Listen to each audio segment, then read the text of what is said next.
तर या भोंदूचं मिरगावमधील आलिशान फार्म हाऊस पुन्हा एकदा चर्चेत आलेलं आहे। अशोक खरात यानं फार्म हाऊससाठी तुर्कीतून फर्निचर आणल्याचं कळतंय। खरातनं कस्टम ड्युटी भरली की नाही याची तपासणी होणार आहे। भोंदूनं फार्म हाऊस फर्निचर आणि परदेशवारीसाठी कोट्यवधी रुपये उकळलेत। पुण्यातील राजेंद्र जासूद यांची भोंदू अशोक खरात विरोधात तक्रार आहे। मरणाची भीती दाखवून 4 ते 5 कोटी उकळलेत। जासूद यांची ही तक्रार समोर आलेली आहे। या संदर्भात कुणाल जायकर आमचे प्रतिनिधी आपल्याला सविस्तर अपडेट्स देत आहेत।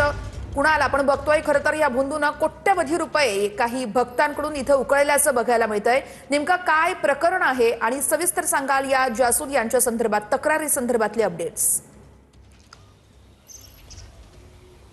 वर्षा, निश्चितच आपण बघतो की पुन्हा एकदा या भोंदू अशोक खरातचं फार्म हाऊस जे आहे ते चर्चेत आलेलं आहे। माझ्या पाठीमागे आपण हे फार्म हाऊस जे आहे ते पाहू शकतो की कालच जासूद नावाचे जे व्यक्ती आहे पुणे येथील, त्यांनी या ठिकाणी तक्रार दाखल केली होती आणि या फार्म हाऊसच्या फर्निचर जे आहे ते तुर्कीवरून मागवलं होतं। असं लाखो रुपयाचं फर्निचर जे आहे ते तुर्कीवरून मागवलं होतं आणि विशेष म्हणजे हे या फर्निचरसाठी आता कस्टम ड्युटी त्यांनी भरली होती का किंवा इतर जे साहित्य आहे त्यासाठी कस्टम ड्युटी भरली होती का याचा देखील आता तपास जो आहे तो होणार होता। आणि या खरं तर हे सगळे या राजेंद्र जासूस आहे त्यांना मरणाची भीती दाखवली होती आणि मरणाची भीती दाखवून 4 ते 5 कोटी रुपये उकळल्याचं या त्यांनी फिर्यादीत म्हणलेलं आहे।